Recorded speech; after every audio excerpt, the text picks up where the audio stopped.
देखो आजकल बहुत सारी विमेन सेंट्रिक मूवीज बनती हैं और उनमें से आधे से ज्यादा मूवीज को फेमिनिस्ट प्रोपेगेंडा का टैग दे दिया जाता है। अब ये सही या गलत है, ये तो मूवी टू मूवी डिपेंड करता है। So come on, let's analyse few movies जिन्हें फेमिनिस्ट प्रोपेगेंडा का ऑलमोस्ट टैग मिल ही चुका है। So first movie on the list is Maa Behen, जो कि एक रिसेंट रिलीज थी नेटफ्लिक्स पर। सो बेसिकली ये मूवी एक सटायर है काफी सारे सोशल इश्यूज पर जो विमेन फेस करती हैं अपनी डे टू डे लाइफ में। अच्छा, सटायर मतलब कि ह्यूमर यूज करके किसी एक सीरियस टॉपिक पे कमेंट्री की जाती है अपने आर्ट के थ्रू। तो इस मूवी के कैरेक्टर्स रेखा, जया, सुषमा एक ऐसी सोसाइटी में रहते हैं जहाँ पे ऑलमोस्ट हर इंसान, चाहे वो कोई औरत हो या कोई आदमी हो, उनको काफी प्रॉब्लमैटिक नजर से देखता है। फॉर एग्जाम्पल माधुरी दीक्षित का कैरेक्टर रेखा, उसको सब लोग डायन या फिर चुड़ैल समझते हैं और उनके बारे में ऐसा नैरेटिव चलता है कि वो आदमियों को फंसाती हैं और उन्हें मार के अपने ही लॉन में गाड़ देती हैं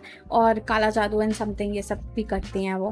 हालांकि ऐसा कुछ होता नहीं है और ऐसा लोगों का नैरेटिव सिर्फ इस वजह से बना होता है क्योंकि जो रेखा का कैरेक्टर होता है वो कट स्लीव्स ब्लाउज और थोड़ा सा मतलब अच्छे से कपड़े वपड़े पहन के तैयार होके रहती है। इवन जब उनके हस्बैंड एक्सपायर भी हो जाते हैं तो भी वो ऐसे ही रहती हैं। मतलब वो खुद को प्रायोरिटाइज करती हैं, खुद की हेल्थ को, खुद की फिटनेस को। तभी उनका 50+ में भी बहुत अच्छा फिगर है। तो वो खुद को सजने संवरने को, अपनी ब्यूटी को प्रायोरिटाइज करती हैं। तो उससे लोगों को बहुत प्रॉब्लम है क्योंकि उन्हीं की एज की बाकी औरतें घर के कामों की वजह से और अपनी घर गृहस्थी की वजह से खुद पे इतना ज्यादा ध्यान नहीं दे पाती हैं। और लेट्स बी ऑनेस्ट, क्या हम लोगों ने ऐसे कैरेक्टर्स अपने आसपास नहीं देखे हैं? आई मीन मैंने तो लिटरली देखा है। हमारे से पहले वाली जनरेशन में अगर मान लो कोई लड़की है या कोई लेडी है जो ब्यूटी पार्लर जाती है, खुद पे ध्यान रखती है, उसको एकदम सज सवर के अच्छे से रहती है, मतलब तो उसको हमेशा जज किया जाता है कि ये तो कुछ, ये इसको तो बस यही काम है, सजने संवरने का काम है, ये डेफिनेटली अपना घर गृहस्थी अच्छे से संभालती नहीं होगी, इसका तो इन्हीं सब चीजों में मन लगा रहता है। और एक और बात है कि अगर कोई पर्सन जो बहुत ज्यादा सुंदर दिख रहा है आफ्टर अ सर्टेन एज भी, specially female, unless and until वो सेलिब्रिटी हो, उनको ये नहीं देखा जाता कि वाह यार कितने अच्छे से वो लोग खुद को मेंटेन करके रखे हैं। ऑन द कॉन्ट्ररी उनको ये देखा जाता है कि इसके पास तो कोई और काम ही नहीं है। एंड नाउ इमेजिन कि एक ऐसी औरत जो बहुत सुंदर और फिट एंड कॉन्फिडेंट दिखती हो एंड मीनवाइल उसका हस्बैंड काफी एवरेज और अपनी एज के हिसाब से ज्यादा खुद पे ध्यान नहीं देता हो, तो तुम खुद ही सोच सकते हो कि लोग क्या क्या कमेंट्स करते होंगे। इतना तो तुम भी आसपास की चीजों के बारे में अवेयर हो। एंड मुझे ये समझ नहीं आता कि कोई इंसान अगर खुद की बॉडी, खुद की मेंटल हेल्थ और बेसिकली खुद को प्रायोरिटाइज कर रहा है तो इसमें ये चीज हमेशा क्यों कंपेयर की जाती है और ग्लोरीफाई की जाती है कि वाह यार 50 साल का कोई आदमी है या 50 साल की कोई औरत है जो सर्कमस्टेंसेस के चलते खुद पे ज्यादा ध्यान नहीं दे पा रहे हैं, तो उनको बहुत ज्यादा ग्लोरीफाई किया जाता है कि वाह यार ये पर्सन कितना मेहनती है। और उसी के कंपैरिजन में कोई ऐसा पर्सन है जो खुद को प्रायोरिटाइज करता है फिजिकली भी, मेंटली भी, हर तरह से, तो उसको ऐसा देखा जाता है हाँ इसकी जिंदगी में तो कोई प्रॉब्लम्स ही नहीं होंगी। हालांकि ऐसा सच नहीं है। इनफैक्ट हम सब लोग को भी ऐसे लोगों से सीखना चाहिए कि no matter what life throws at us, हमें खुद की बॉडी को, खुद के मेंटल हेल्थ को प्रायोरिटी पे रखना चाहिए। जब तक हम खुद से प्यार नहीं करेंगे तब तक दूसरा तो क्या ही करेगा। वाह यार क्या बात कही मैंने। तो रेखा के बारे में ये सब नैरेटिव्स थे। नाउ कम्स जया, तृप्ति डिमरी का कैरेक्टर। उसका कैरेक्टर मैरिड होता है एक ऐसे आदमी से जो बेसिकली बोलते हुए अच्छा तो नहीं लग रहा पर कुछ नहीं करता, और अगर करता भी है तो तृप्ति की लाइफ में कुछ खास वैल्यू ऐड नहीं कर रहा है वो। बट उसके बाद भी तृप्ति इज लाइक कि मेरा पति परमेश्वर एंड स्टफ लाइक दैट। हालांकि लास्ट में जाते जाते वो उस बंदे को उसकी औकात दिखा देती है, बट स्टिल ऑलमोस्ट पूरी मूवी में शी इज लाइक कि हाँ ठीक है, उनके भाइयों को रोटी बना के देना, पापा को। वैसे रोटी बनाना इज नॉट द प्रॉब्लम, इस बारे में आगे बात करेंगे। तो वो उन लोगों को देती है, सब कुछ प्रोवाइड करती है एंड बेसिकली एक अनपेड मेड है। और बाय द वे ये मूवी एक मर्डर मिस्ट्री है। तो जया और सुषमा दोनों बहनें मम्मी के घर वापस आई होती है, मतलब रेखा के घर वापस आई होती हैं क्योंकि गलती से उनको लग रहा होता है कि कोई मर्डर कमिट हो गया है, तो उसको रफा दफा करने के लिए आई होती हैं। तो जया के जो फादर इन लॉ हैं वो लिटरली उसको कॉल करके बार बार बोलते रहते हैं कि जया ही आके खाना बनाएगी, मेड के हाथ से खाना नहीं खाया जा रहा। और ऊपर से जया का जो हस्बैंड होता है वो तो और ही भाई, वो उन लोग का घर बेचवाना चाहता है ताकि उसको बेचने के के बाद जो पैसे आए वो हड़प लें। वो ये भी नहीं सोचता कि जया की मम्मी कहाँ जाएंगी इसके बाद। और हाँ, वो उसकी छोटी बहन पे भी डोरे डालता है भाई। और जया कंसीव करना चाहती थी बट दोनों लोग कंसीव नहीं कर पा रहे थे क्योंकि कोई इशू होता है जया के हस्बैंड को। और हाँ, जया के बारे में सोसाइटी का नरेटिव ये है कि ये जो जया का हस्बैंड है ये किसी और को देखने गया था, जया की एक फ्रेंड को रिश्ते के लिए देखने गया था, बट एवरीवन थिंक्स कि जया ने उसको फंसा लिया। मतलब जो अभी करेंटली उसका हस्बैंड है उसको फंसा लिया और एक ऊंचे खानदान में शादी कर ली। एंड एट लास्ट धरना दुर्गा का सुषमा का कैरेक्टर, उसको पूरी सोसाइटी पता नहीं क्यों ऐसा समझती थी कि उसने किसी लड़के के साथ किसिंग वीडियो खुद ही अपलोड कर दी थी इंटरनेट पे। तो अगर इन शॉर्ट बोला जाए तो इन तीनों के कैरेक्टर को पूरी सोसाइटी कैरेक्टरलेस समझती है for absolutely no reason. And ये मूवी इसी बारे में है बेसिकली। भले ही ये मर्डर मिस्ट्री जैसी दिखाई जाती है बट अल्टीमेटली इस मूवी का मैसेज यही है कि लोग क्या समझते हैं औरतों को जो अकेली रहती हैं या थोड़ी आउटस्पोकन होती हैं या जो सीधी भी होती हैं। इन जनरल औरतों के बारे में जो एक नरेटिव है, और ऐसा नहीं कि सबके बारे में, पर हाँ 90% लोगों के बारे में आपको अपनी पूरी सोसाइटी जहाँ आप रहते होगे कोई एक बंदा या बंदी तो मिल ही जाएगा जो उनके लिए उल्टा बोलता होगा। क्यों? उसका कोई रीजन नहीं है, मतलब कुछ भी ब्लैक मैजिक कर रही है, बहुत ज्यादा सुंदर है तो लड़कों को फंसाती है, कुछ भी एनीथिंग। क्योंकि रियलिटी ये है ना कि हम लोग से पुरानी वाली जनरेशन जो है उन्होंने हमेशा ऑप्रेस्ड विमेन को अपने आसपास देखा है, नोटिस किया है, एक्नॉलेज किया है। तो अब जब टाइम बदल रहा है, या चलो टाइम नहीं भी, अगर पहले के जमाने में भी कोई होता, अगर हम आउट ऑफ द ब्लू कोई एक ऐसी औरत को देख लेते हैं जो बहुत ज्यादा आउटस्पोकन है, बोल्ड है और अपना स्टैंड सामने रखने से डरती नहीं है, खुद को प्रायोरिटाइज करती है, ले दे के जो पुराने सोसाइटल नॉर्म्स थे एक औरत के बारे में उन्हें नहीं मानती है, तो हम उस पर्सन को एज अ विलन देखने लगते हैं, चाहते ना चाहते हुए। क्योंकि हमारे माइंड की ऐसी कंडीशनिंग ही हुई होती है बचपन से या हमारे आसपास वालों की वजह से कि हम लोग उसके ऊपर कभी सोच ही नहीं पाते हैं। अब मैं ये नहीं बोल रही कि हम सब लोग एक दूसरे को जज करते हैं, नहीं, पर हाँ जैसे मैंने बोला सोसाइटी में एटलीस्ट आपको कोई एक बंदा या बंदी मिल ही जाएगा जो आपको गाली देता होगा विदाउट एनी रीजन। वो आपको जानता भी नहीं होगा एज अ पर्सन, पर फिर भी उसको बस आपकी शक्ल देख के पता नहीं क्या खुन्नस आती होगी। So that is the case for most of the people.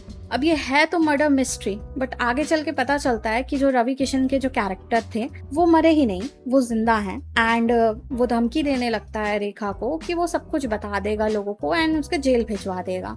तो एट लास्ट कैसे ये तीनों, रेखा, जया, सुषमा, इस प्रॉब्लम से बाहर निकलती हैं। एंड मूवी का एंड आते आते ये तीनों अपने अपने लाइफ के ट्रॉमेटिक इवेंट्स या फिर वो लोग जो हमेशा उन लोग को डाउन करते हैं उनको कैसे हैंडल करती हैं, ये मूवी काफी ब्यूटीफुली दिखाती है। और मूवी खत्म होते होते हम लोग को ये रियलाइज होता है कि रेखा को पूरी सोसाइटी जो पसंद नहीं करती थी उसका रीजन कहीं ना कहीं रवि किशन का कैरेक्टर था। क्योंकि पहली चीज तो उसकी गंदी नजर थी उस पे, एंड दूसरा वो उनका घर हड़पना चाहता था, बट रेखा स्टूड स्ट्रॉन्ग और वो ऐसा करने नहीं देती उनको। इस वजह से कहीं ना कहीं ये सोसाइटी में बात फैला दी गई होती है उनके द्वारा कि ये बंदी तो ऐसी है। और सारा ब्लेम हम रवि किशन के कैरेक्टर पे भी नहीं डाल सकते हैं, क्योंकि रवि किशन की वाइफ का कैरेक्टर या फिर सोसाइटी के बाकी लोग, वो लोग भी तो जज करते ही थे इन लोग को बिना किसी रीजन के। और हाँ, हम लोग को मूवी खत्म होते होते ये भी पता चलता है कि जया ने नहीं फंसाया था उसके हस्बैंड को, जो अभी करेंटली उसका हस्बैंड है। हालांकि it was vice versa, Jaya के हस्बैंड ने जया को फोर्स किया था। एंड एट लास्ट सुषमा का कैरेक्टर कन्फ्रंट करती है कि वो किसिंग वाला वीडियो कभी उसने अपलोड किया ही नहीं था, बल्कि उस लड़के ने किया था जो उसके साथ था। तो ले दे के बात ये है कि ये मूवी एक तरह का डार्क ह्यूमर कह सकते हैं, जो औरतें बेफिजूल में क्या फेस करती हैं अपनी लाइफ में हर मोड़ पे, चाहे वो सोसाइटी हो, चाहे वो उनकी खुद की फैमिली ही क्यों ना हो। इस चीज को ये मूवी ब्यूटिफुली दिखाती है। And it is not even gender biased. अगर उन्हें लड़के जज कर रहे हैं तो उन्हें लड़कियां भी इक्वली जज कर रही हैं। और अगर आपने नोटिस किया होगा तो ये मूवी का नाम माँ बहन थोड़ा गाली की तरह लगता है, जो कि अगेन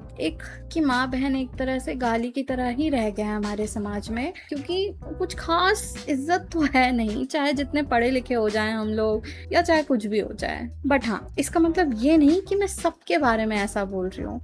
मैं अगर अपनी फैमिली की बात करूँ या मैं जहाँ आसपास रहती हूँ वहाँ पे सब लोग एक दूसरे को इक्वली इक्वली रिस्पेक्ट करते हैं, but at the same time मैं ऐसी सोसाइटी या ऐसे लोगों के पास भी गई हूँ जो एक सेकंड नहीं लगाते सामने वाले इंसान को जज करने में, भले ही उनको कुछ ना पता हो उस इंसान के बारे में। अच्छा तो चलो नेक्स्ट मूवी पे आते हैं, मिसेस। ये 1 साल पहले रिलीज हुई थी, ऐसा कोई रिसेंट तो है नहीं ये मूवी, बट स्टिल मुझे लगा इस मूवी के बारे में भी बात कर लेनी चाहिए क्योंकि बहुत लोग इस मूवी को भी फेमिनिस्ट प्रोपेगेंडा बोलते हैं। तो मिसेस मूवी की स्टोरी स्टार्ट होती है सान्या मल्होत्रा के कैरेक्टर से, जिसकी शादी होने वाली होती है और उसे लड़के वाले देखने आए होते हैं। And let me tell you, she is very happy. ऐसा कोई जबरदस्ती उसकी शादी नहीं करवाई जाती, वो खुद उस लड़के को पसंद करती है, उसको लगता है कि हाँ ठीक है, हालांकि ये अरेंज मैरिज होती है बट उसको पसंद होता है कि हाँ ठीक है, और कुछ उम्मीदें लेकर वो उस घर में जाती है क्योंकि जो लड़के वालों की फैमिली होती है वो काफी प्रोग्रेसिव फैमिली की तरह हमें दिखती है बाहर से। इनफैक्ट जो लड़का होता है वो खुद भी एक डॉक्टर ही होता है। अब स्टार्टिंग में सान्या मल्होत्रा का कैरेक्टर वो सारी कोशिशें करता है जिससे उसके इन लॉज खुश रहें। उसके इन लॉज के कुछ रूल्स होते हैं घर के, फॉर एग्जाम्पल कि मिक्सी वाली चटनी वो लोग नहीं खाते थे,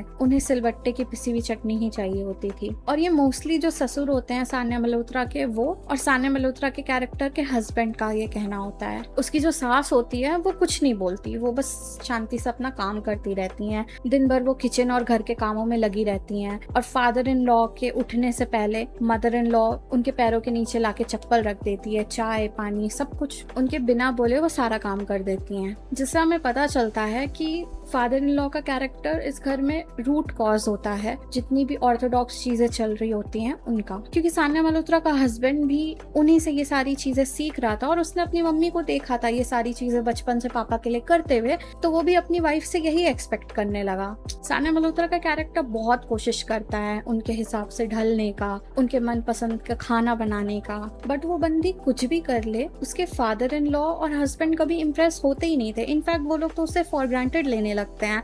एंड इनफैक्ट एक पॉइंट ऐसा आता है जब हमें एज व्यूअर्स ये लगता है कि वो सान्या मल्होत्रा की सफरिंग सिर्फ इग्नोर कर रहे थे क्योंकि उनके लिए ये सब एकदम नॉर्मल था। मूवी खत्म होते होते आपको इन दोनों से नफरत हो जाएगी। इनफैक्ट बंदी बोलती भी है कि मुझे जॉब करनी है, मैं घर का सारा काम निपटा के चली जाऊंगी और फिर मैं as a dance teacher job करना चाहती हूँ, बट वो लोग उसको वो भी नहीं करने देते।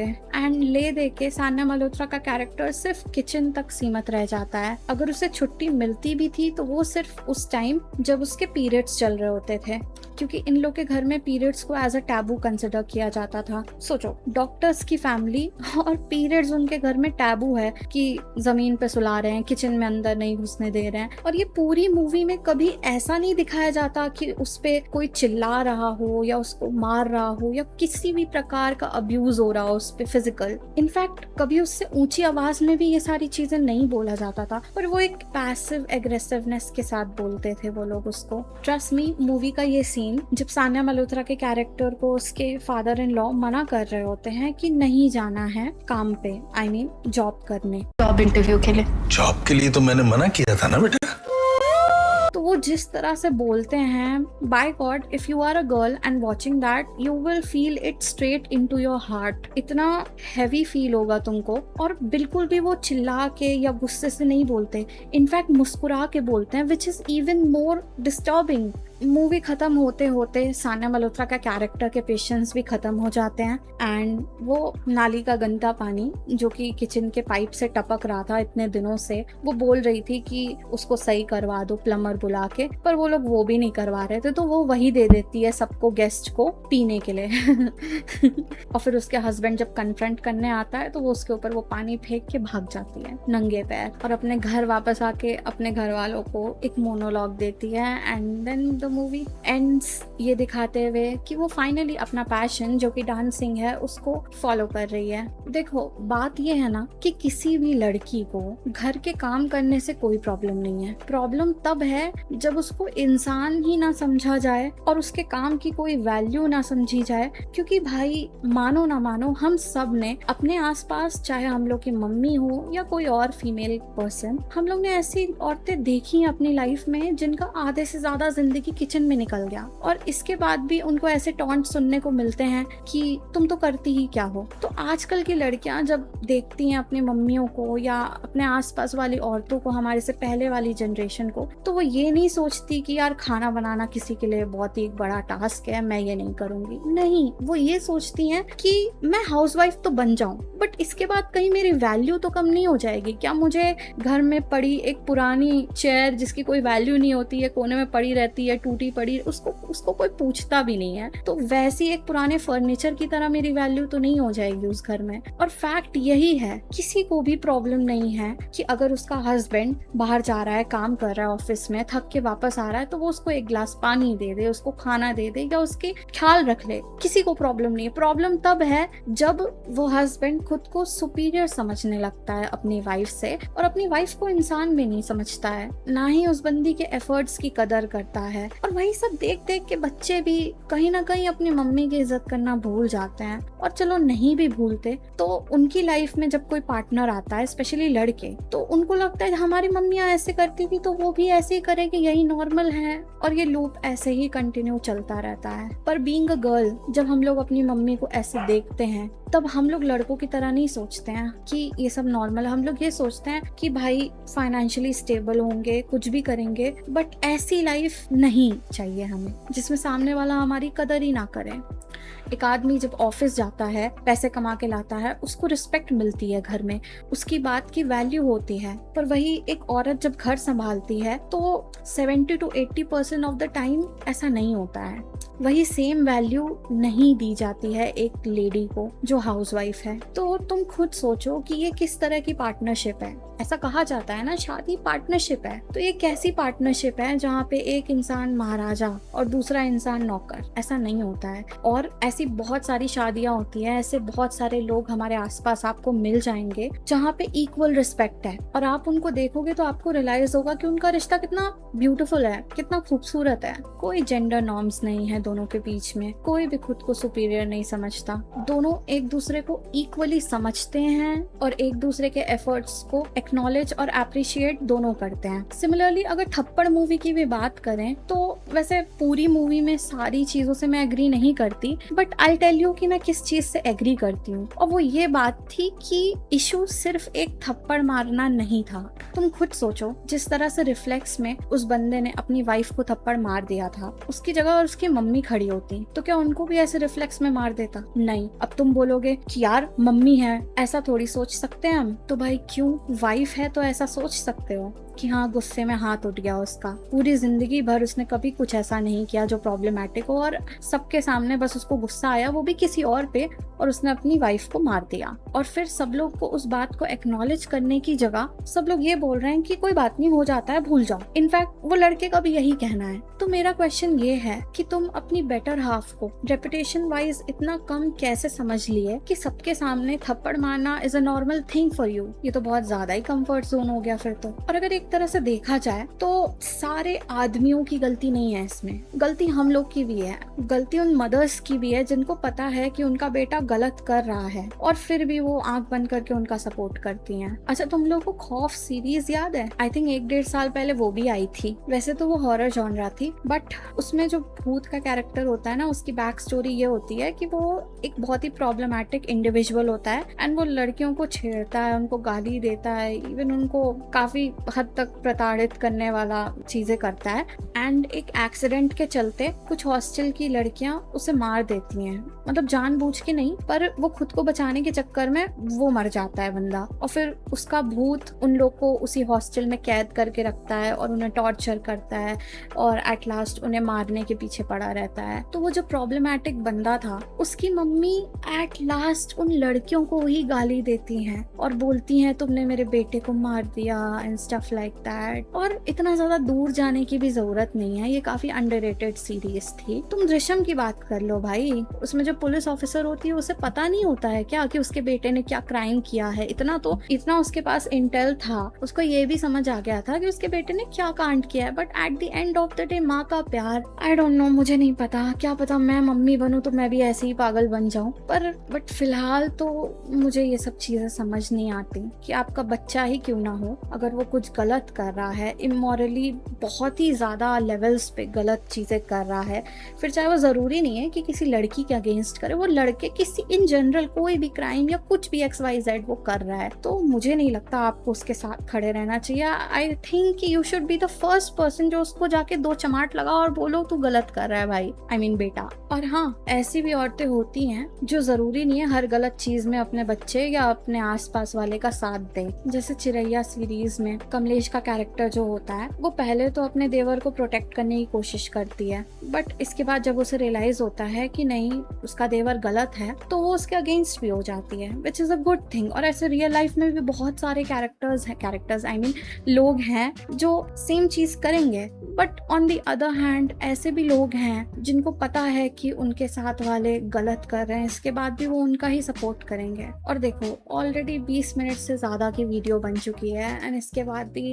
ये टॉपिक कभी ख़त्म नहीं होगा। इस पे आप घंटों बात कर सकते हो, दिनों तक, महीनों सालों तक बात कर सकते हो, और ये टॉपिक कभी ख़त्म नहीं होगा। बट एज इंडिविजुअल्स हम सबकी रिस्पॉन्सिबिलिटी है कि अगर सोसाइटी में या फिर हमारे आसपास कोई भी सोशल इविल एग्जिस्ट करता है, तो irrespective of caste, gender, religion या कुछ भी, हमें उसको एक्नॉलेज करना चाहिए और नेसेसरी मेजर्स लेने चाहिए ताकि वो खत्म हो जाए। फिर चाहे वो किसी लड़की के अगेंस्ट हो रहा हो या किसी लड़के के अगेंस्ट। यार देखो गलत तो गलत होता है ना, क्राइम होता है, टॉक्सिसिटी जेंडर न्यूट्रल होती है, कोई भी टॉक्सिक हो सकता है। हम लोग निर्भया जैसे केसेस भी देखते हैं, पर फिर अतुल सुभाष वाला केस भी देखा हम लोगों ने। तो दोनों टाइप के लोग एग्जिस्ट करते हैं सोसाइटी में, और हमें प्रॉब्लमैटिक लोगों को या इंसिडेंट्स को किसी जेंडर वाले लेंस से नहीं देखना चाहिए। एंड यार बस बहुत ज़्यादा हो गया आज के लिए, and that was my opinion. और अगर तुम्हारा कुछ डिफरेंट पर्सपेक्टिव है तो वो भी तुम कमेंट्स करके मुझे बता सकते हो।